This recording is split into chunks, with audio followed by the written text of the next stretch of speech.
नमस्कार, आप देख रहे हैं कंज्यूमर अड्डा और आपके साथ मैं हूं विपिन भट्ट।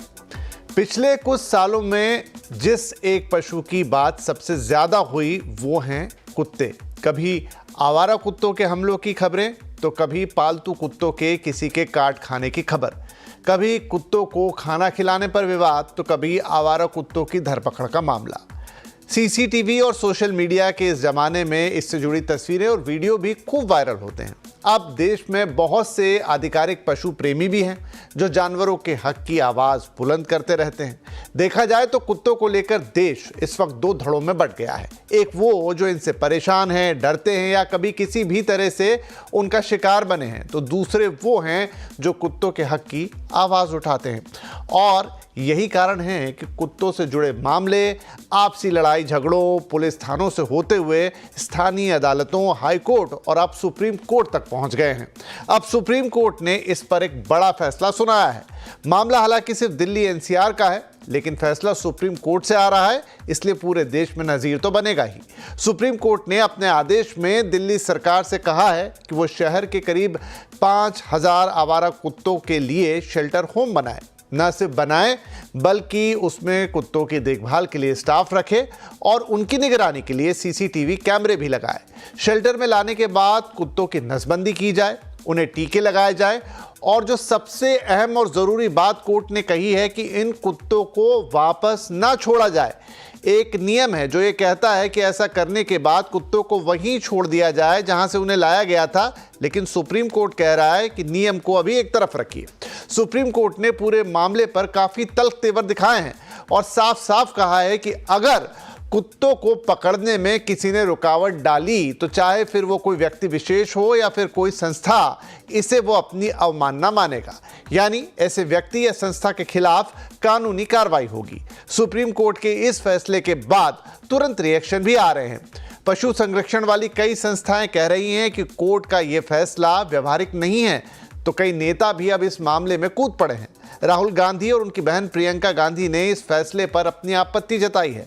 जाहिर है अब देश में एक नई बहस छिड़ जाएगी या कहें छिड़ चुकी है। तो आज हम भी इसी पर बात करेंगे। हमारे साथ कार्यक्रम में शामिल हो रहे हैं animal welfare strategist Gauri Moulekhi, supreme court की वकील दिव्या सिंह और federation of apartment owner association के फाउंडर आलोक कुमार। आप सबका बहुत बहुत स्वागत है।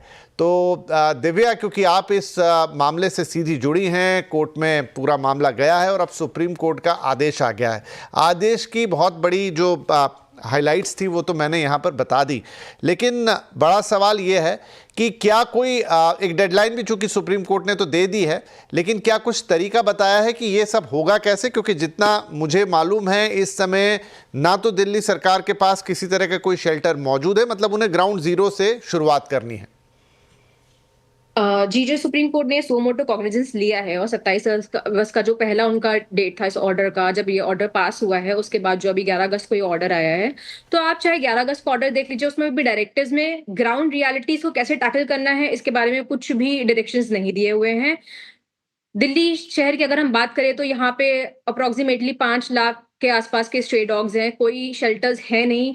इनको कैसे रिलोकेट किया जाएगा, शेल्टर्स में कैसे फीडिंग होगी, इतना क्योंकि अभी स्टेट के ऊपर इनकी फीडिंग की भी कोई रिस्पॉन्सिबिलिटी नहीं है। उसके फंड्स कहाँ से जनरेट होंगे, कैसे शेल्टर होम्स में उनको रेगुलेट किया जाएगा। और सबसे बड़ी बात यह है कि जब आप एक हेल्दी न्यूटर्ड वैक्सीनेटेड डॉग को उठा करके शेल्टर में डाल रहे हैं और उसके बाद उसको वापस उसके एरिया में नहीं छोड़ रहे हैं, ये एक सीधा सीधा एनिमल बर्थ कंट्रोल रूल्स के अगेंस्ट है।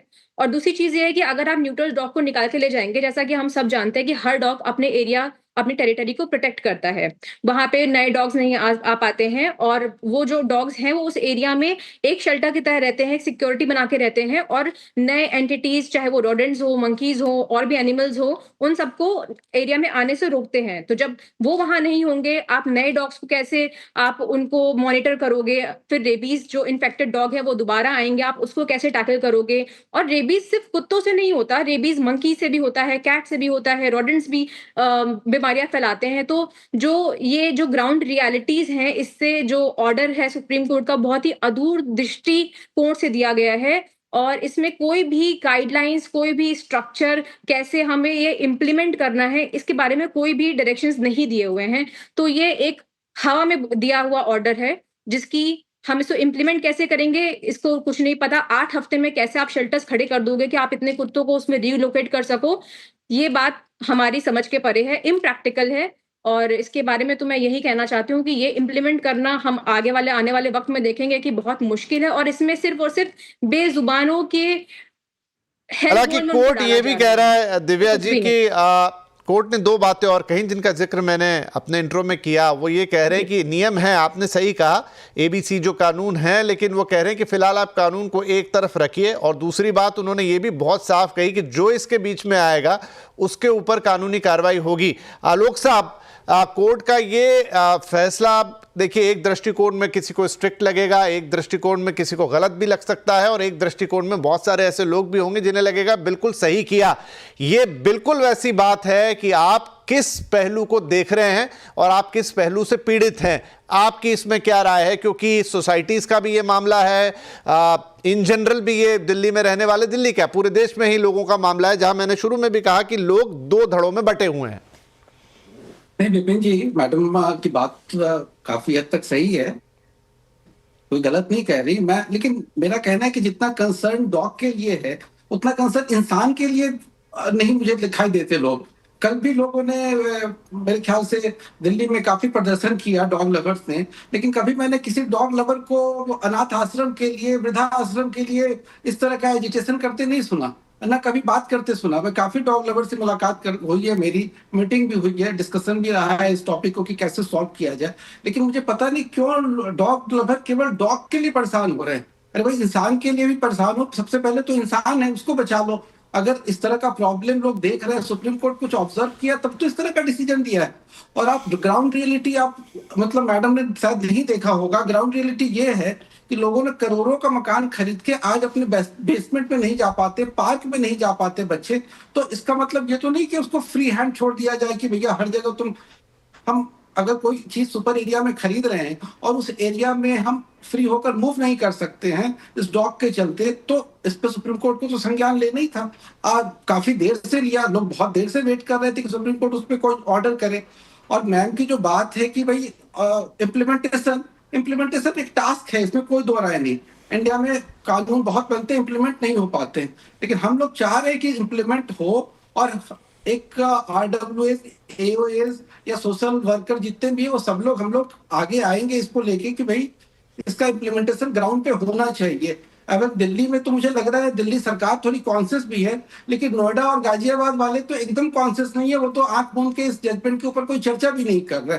तो मुझे लगता है गाजियाबाद, नोएडा, गुड़गांव, इन लोगों को भी, इन अथॉरिटी को भी आगे आना चाहिए। जी, ये बड़ा एक इंपॉर्टेंट पहलू है। आई थिंक दिव्या इसके बारे में थोड़ा डिटेल में बता पाएंगी। दिव्या, चूंकि ऑर्डर सुप्रीम कोर्ट से आ रही है, दिल्ली सरकार का हमने वर्जन सुना कि वो इस पर तुरंत कार्रवाई करेंगे, लेकिन अब ये बात तो सिर्फ दिल्ली की नहीं है, एनसीआर है जिसमें कुछ इलाका उत्तर प्रदेश का भी होगा, कुछ राजस्थान का भी होगा, कुछ हरियाणा का भी होगा, और ये आदेश जो मैं पढ़ रहा था कि सब जगह लागू होगा। तो क्या बाकी की राज्य सरकारों को भी इस पर आना चाहिए? और मैंने ये भी देखा कि अलग अलग राज्यों में कानून भी अलग अलग हैं। उत्तर प्रदेश में पशु को सार्वजनिक खाना खिलाना सार्वजनिक जगहों पर वो कानून अपराध है, लेकिन दूसरे कई राज्य ऐसे हैं जहां पर ऐसा नहीं है। तो क्या ये सारी चीजें आपस में कन्फ्लिक्ट करेगी? जैसा कि मैंने बोला कि ये order is totally divorced from the ground realities. जैसा कि अभी सर बोल रहे थे, मैं अभी ये लीगल एस्पेक्ट पे आऊंगी। सर जैसा भी बोल रहे थे कि करोड़ों के घर में रहते हैं, बेसमेंट में नहीं जा सकते। अगर आप सुओ मोटो ऑर्डर जो पहले दिन पास हुआ तो वो पढ़ेंगे, जिसके लिए संज्ञान कोर्ट ने लिया था, छवि शर्मा नाम की बच्ची जिस पे अटैक हुआ था, उसमें ऑलरेडी सिटीजन्स ने, ऑलरेडी जो इस एरिया में लोग रह रहे थे, उन्होंने म्युनिसिपैलिटीज को बहुत बार कंप्लेंट किया था। ठीक है, हर कुत्ता जो सड़क पे घूम रहा है वो नहीं काटता, कुछ कुत्ते होते हैं जो अग्रेसिव हो जाते हैं, और अगर उनके लिए कंप्लेंट्स की गई हैं, सुप्रीम कोर्ट ने अपने ऑर्डर में स्पेसिफिकली रिकॉर्ड किया गया कि several complaints were received but we are not going into that issue right now. तो ये तो एक सिस्टेमिक फेलियर है म्युनिसिपैलिटीज का कि जब आपके पास में ऑलरेडी उन डॉग्स के लिए कंप्लेंट्स आई थी, then you should have acted on it.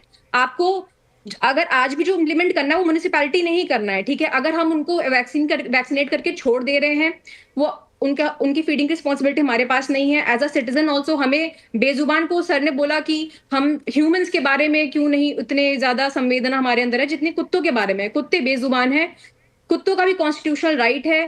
हमारे as a citizen, as a state constitutional duty हमारे ऊपर है आर्टिकल 51A में कि हम कुत्तों को या जानवरों को उनके इंप्रूवमेंट के लिए, उनके वेलफेयर के लिए एनिमल हस्बेंड्री, एग्रीकल्चर, ये सारी एक्टिविटीज करें। तो अगर बेजुबान के लिए हम नहीं आवाज उठाएंगे तो इंसान के लिए आवाज उठाने के लिए इंसान दिव्या, खुद भी बहुत ये सक्षम पूरा है, वो मामला अपनी आपने आवाज एक वर्ड बहुत सही बोला, सिस्टमेटिक फेलियर का ज्यादा है कि देखिए कोई भी पशु हो, कुत्ता हो, अभी कबूतरों का मामला मुंबई में आ गया, या कोई और पशु हो, गाय हो, कोई भी ऐसे पशु जो कि ह्यूमन इकोसिस्टम के साथ रहते हैं, जंगल में नहीं रहते, हमारे इकोसिस्टम में और सालों से रह रहे हैं, और आई थिंक आप और हम सब उसी सिस्टम के साथ बड़े हुए हैं। लेकिन जब वो सिस्टम से चीज़ें बाहर निकलने लगें, जब वो तकलीफ में कन्वर्ट हो जाएं, जब वो किस्से बढ़ने लगें, जब वो घटनाएं बढ़ने लगें, नंबर्स भी लगातार चल रहे हैं, कितनी रेबीज़ के केसेस आ रहे हैं, 36% दुनिया भर में रेबीज़ के केसेस जो होते हैं उसमें से 36% इंडिया में हैं, और उस 36% का भी 70 से 90% सिर्फ डॉग्स की वजह से। मतलब आप थोड़ी देर पहले कह रहे थे ना, बंदर और आम, बंदर के कितने किस्से हम सुनते हैं कि काटने से रेबीज़ हो गई। खैर उस बहस में हम नहीं जा रहे। पेटा जो कि इन्हीं के लिए काम करती है, मतलब पशुओं के लिए काम करती है, उन्होंने भी कहा है कि फैसला तो एक है, लेकिन उन्होंने कहा कि सिस्टमैटिक इशू है। अगर म्यूनसिपैलिटीज़, अगर लोकल संस्थाएं ये जो अपना काम है जिसमें वैक्सीनेशन हो गया, कुत्तों की या जानवरों की नसबंदी हो गई, ये अगर समय पे करेंगे तो ना उनकी संख्या इतनी बढ़ेगी, ना उनसे परेशानी इतनी होगी, ना लोगों को आगे बढ़कर उन्हें एक्स्ट्रा शेल्टर देना पड़ेगा, और फिर शायद समस्या का हल होगा। तो ये तो दो हिस्सों की बटी हुई समस्या है। एक तो आपने कई सालों से जिस चीज़ को छोड़ दिया वो, और दूसरा अब आपको ये करना है कि जब वो हाथ के बाहर निकल गई तो उस पर आपको एक्शन लेना है। आलोक साहब, इसकी क्या एक बैलेंस्ड अप्रोच हो सकती है? देखिए, जैसा मैंने कहा कि जानवर भी हमारे इकोसिस्टम का हिस्सा हैं और थे हमेशा से, वो अचानक नहीं आ गए कहीं से। लेकिन जिस तरीके के हमारे रहन सहन में, परिवेश में बदलाव हो गया, इनकी जनसंख्या बढ़ गई, बहुत सारे एनिमल राइट एक्टिविस्ट आ गए जो अब उसको जुबान देते हैं, तो आई थिंक वो मामला थोड़ा कॉम्प्लेक्स हो गया है। जी, मुझे लगता है जैसे मैं पढ़ रहा था लंदन के बारे में, इंग्लैंड में, वहां पे हर एरिया में मतलब डॉग लवर जो हैं वो डॉग प्रोटेक्शन का एक ग्रुप बना होता है। वो लोग डॉग को कहीं ना कहीं किसी न किसी शेल्टर के साथ अटैच करते हैं, तो वो एक उनको एक कहीं ना कहीं अस्थायी घर देने की कोशिश की जाती है। और जो डॉग इस तरीके का बाइट करने वाले या डेंजर डॉग हैं, उनको मतलब उनको एलिमिनेट भी कर दिया जाता है, मार दिया जाता है। तो इस तरह का कुछ प्रोविजन होना चाहिए कि भाई जो डॉग खतरनाक है उसको खत्म कर दिया जाए, और जो डॉग सही हैं उसको रखा जाए, और कुछ शेल्टर इस तरह का बनाया जाए। या तो नहीं मार सकते हो तो भाई उस तरह के एरिया में उसको ले जाओ जहां वो शेल्टर में रहें, और जो खर्च है वो भी एसोसिएशन वगैरह लोग मिलके उसको उठाए, अगर सरकार नहीं उठा सकती है तो। इस तरह का कुछ प्रोविजन होना चाहिए। तो दिव्या क्या कहेंगी? अच्छा, एक चीज मैं आपसे और समझना चाहता हूं, क्योंकि ये अभी तो मामला दिल्ली एनसीआर का है, लेकिन ये आदेश आ रहा है सुप्रीम कोर्ट की तरफ से, तो क्या ये अब पूरे देश के लिए नजीर बनेगी? दूसरे राज्यों में भी जहां ये समस्या है, वहां की अदालतों में भी केस पेंडिंग है, वहां लोकल में, चाहे हाई कोर्ट में, कहीं और डिविजनल बेंच वगैरह में, तो सुप्रीम कोर्ट का ये आदेश वहां पर भी लागू तो मैं नहीं कहूंगा, लेकिन उसका उल्लेख हो सकता है और उसके आधार पर दूसरे फैसले आ सकते हैं। अभी जैसे मैं देख रही थी न्यूज में कि राजस्थान स्टेट में भी कुछ सेम लाइंस में ऑर्डर्स पास हो रहे हैं कि स्ट्रे डॉग्स को स्ट्रीट से हटाया जाए, उनको रिलोकेट किया जाए शेल्टर में। So obviously because this order has been passed by the court of law, ये इसकी एक प्रेसिडेंशियल वैल्यू है, और इसको साइड करते हुए आगे आगे चल के स्टेट गवर्नमेंट्स, हाई कोर्ट्स भी ऐसे ऑर्डर्स पास कर सकते हैं। क्योंकि जब सुप्रीम कोर्ट ने, एक देश का सबसे बड़ा जो कोर्ट है हमारा, इसके जो भी ऑर्डर्स हैं, प्रेसिडेंट्स होते हैं, तो ऐसे ऑर्डर्स को मद्देनजर रखते हुए जो हाई कोर्ट है वो भी उन्हीं गाइडलाइंस पे ही आगे ऑर्डर पास करेंगे। तो ऐसा आने वाले समय में हो सकता है कि बाकी की स्टेट्स भी इसी लाइन पे ऑर्डर पास करें, और स्ट्रे डॉग्स को रेगुलेट करने के लिए, उनको शेल्टर में डालने के लिए इस तरीके के ऑर्डर्स आगे हम देख सकते हैं। आज हमने राजस्थान में देखा है, इसकी शुरुआत हो चुकी है, आगे और होते रहेंगे, और स्टेट्स भी ऐसे पास करते रहेंगे। बट जैसे अभी साहब बात कर रहे थे सॉल्यूशंस की, तो ये सॉल्यूशंस हमें बहुत पहले से पता है। उनको न्यूटर करो, उनको वैक्सीन करो, उनको रेगुलेट करो, उनकी फीडिंग एरियाज बनाओ, ये सारे हमें सब कुछ पता है। लेकिन मैं फिर से वही बात बोलूंगी, जो चीजें हमें पता है वो नहीं हो रही है, तो वो क्यों नहीं हो रही? क्योंकि ये सिस्टम का फेलियर है, म्युनिसिपैलिटीज का फेलियर है। ये वैक्सीन और ये सारा सोल्यूशन कोई हमें आज नहीं पता लग रहा है, ये हमें बहुत पहले से पता है कि उन्हें वैक्सीन करो, उन्हें न्यूटर लगो। जब आपने काफी समय तक हाथ पे हाथ धर के बैठे रहे और एक नैरेटिव क्रिएट किया गया, सोशल मीडिया पे सेलेक्टिवली आपसे वही इमेजेस शेयर कर रहे हैं जो भी जनता है उसके माइंड में ये नैरेटिव, मैं भी सोशल मीडिया यूज करती हूँ और मैं बहुत टाइम से ये ऑब्जर्व कर रही थी कि ये नैरेटिव जो है ये क्रिएट किया गया है हाँ, हर मुझे टाइम। मुझे दिव्या ऐसा लगता है, चलिए छोटा सा एक ब्रेक लेता हूं, लेकिन नैरेटिव शायद क्रिएट नहीं किया गया। अब सोशल मीडिया जगह ही एक ऐसी बन गई है जहां पर हर वो चीज़ आती है जिससे थोड़ी बहुत सनसनी मचे, थोड़ा कुछ अलग दिखे, कोई घटना घट जाए, वही वहां पर आएगी। और वही खबरों का भी एक तरीका रहता है, खबरें वही बनती हैं कि कुत्ते के लिए अक्सर बोला जाता है ना कि जब कुछ काट लेगा तो खबर बन जाएगी, उल्टा होगा तो खबर बन जाएगी। तो कुछ चीज़ें जो कि डिफरेंट है और वो घटनाएं घटी भी हैं। अब इसमें भी दो धड़े हैं। कुछ पालतू कुत्तों के साथ ये हुआ कि लिफ्ट में कुत्ते ने किसी को काट लिया, कोई ब्रीड गलत आपने रख ली, कोई एग्रेसिव ब्रीड रख ली। तो बहुत सारी चीज़ें देश में घटी हैं। अब चूंकि सीसीटीवी है, सोशल मीडिया है, तो वो बहुत जल्दी स्प्रेड होता है और वो किस दिशा में स्प्रेड होगा इस पर किसी का कंट्रोल है नहीं। एक छोटा ब्रेक यहाँ से ले रहा हूँ, लेकिन क्या इसी मीडियम का हम फ़ायदा लेके, क्या इसी सोशल मीडिया के ज़रिए या इसी अवेयरनेस के ज़रिए हम वो सही मैसेज पहुंचा सकते हैं? पशुओं के साथ आप कैसे ट्रीट करें? अथॉरिटीज़ जो कि शायद जिनकी ढिलाई की वजह से ये सब गड़बड़ी हो गई और आज हम आमने सामने आ गए पशुओं को लेकर, वो कैसे ठीक हो सकता है? और इन ऑल एक विन विन सिचुएशन कैसे बन सकती है जिसमें चाहे वो पशु हों, चाहे आपस में दो धड़े हों, वो सब एक मत हों? क्या ऐसा पॉसिबल है? छोटा सा ब्रेक, बातचीत जारी रखेंगे।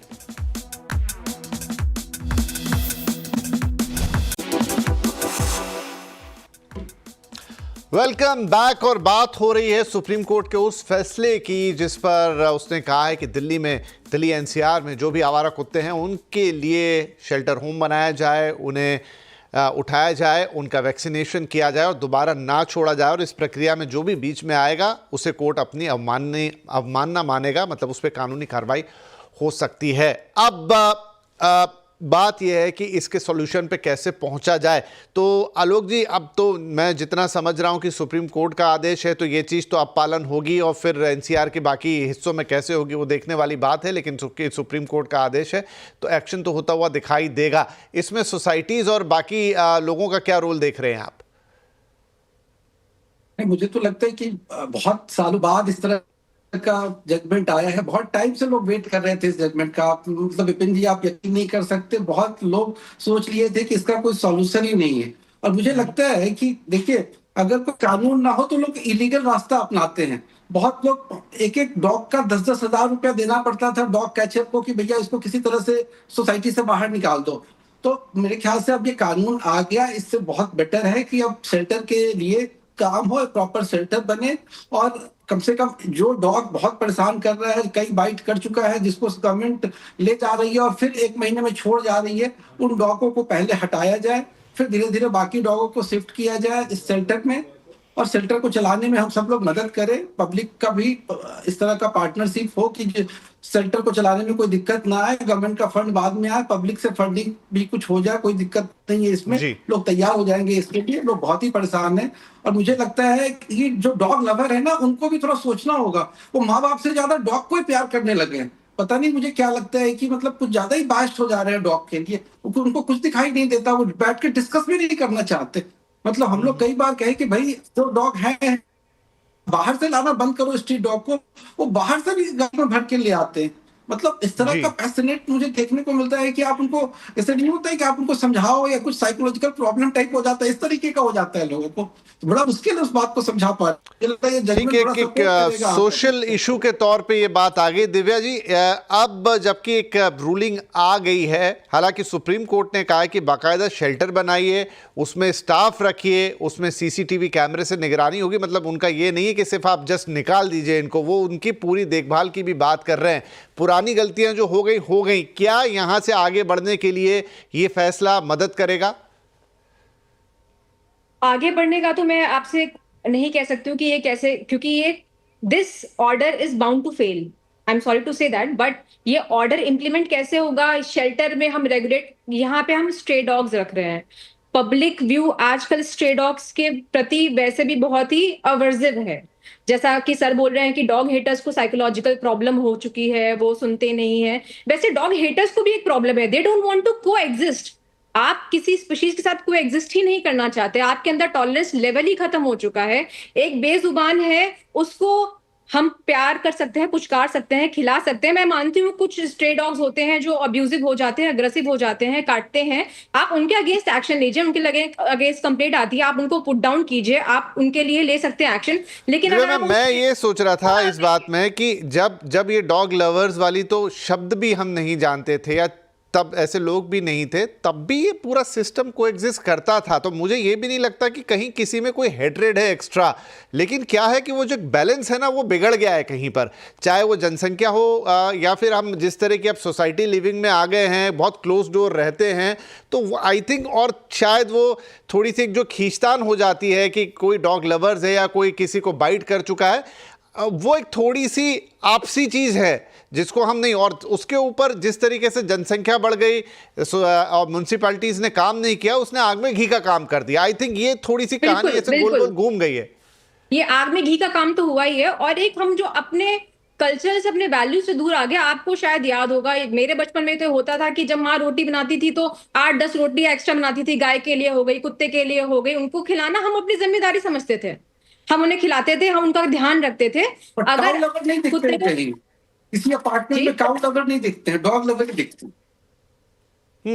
आई थिंक जैसा मैंने कहा ना कि एक सोशल इशू ज्यादा बड़ा हो गया, वरना तो पहले भी वो प्रेम था, घर से रोटी निकलती थी, डाला जाता था और सब इजीली होता था। इक्के दुक्के केस वहां भी होते थे कि कुत्ते ने किसी को परेशान किया, काटा, लेकिन ऐसे विरोधाभास में हम नहीं खड़े होते थे।